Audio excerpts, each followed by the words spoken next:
আমি শেষ নবী, আমার পরে কোনো নবী আসবে না।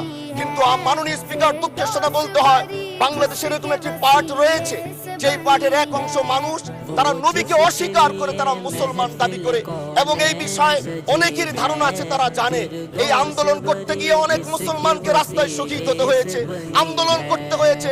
স্বাধীনতার পর থেকে আজও সে আন্দোলন চলছে, কিন্তু আজও পর্যন্ত সেটা পাইনি। আমি মাননীয় প্রধানমন্ত্রীকে বলবো, আপনি বাংলাদেশে একটি ইতিহাস রচনা করে যাবেন।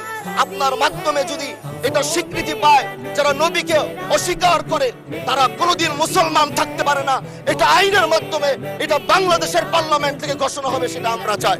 মাননীয় স্পিকার, আরেকটি কথা, আপনি জানেন আমরা আমাদের নবীকে সবচেয়ে বেশি ভালোবাসি, যিনি আখিরি নবী, যাকে বলা হয়েছে ওয়ামা আরসালনাকা ইল্লা রাহমাতাল লিল আলামিন।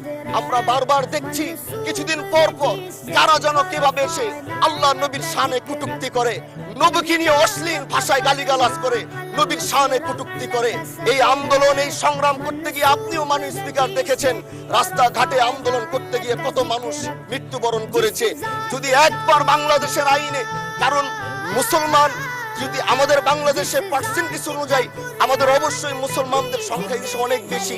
আমরা তো অন্য কিছু চাচ্ছি না। এই দেশের মানুষ নামাজ না পড়লেও যদি কেউ নবীকে কটূক্তি করে, তার কলিজা ছিঁড়ে যায়, সে রাজপথে নেমে যায়। আমি বলবো, যারা নবীকে কটূক্তি করে, নবীর নামে গালিগালাজ করে, এদের মৃত্যুদণ্ড, এই আইনটাও যেন বাংলাদেশের এই সংসদ থেকে পাশ করা হয়।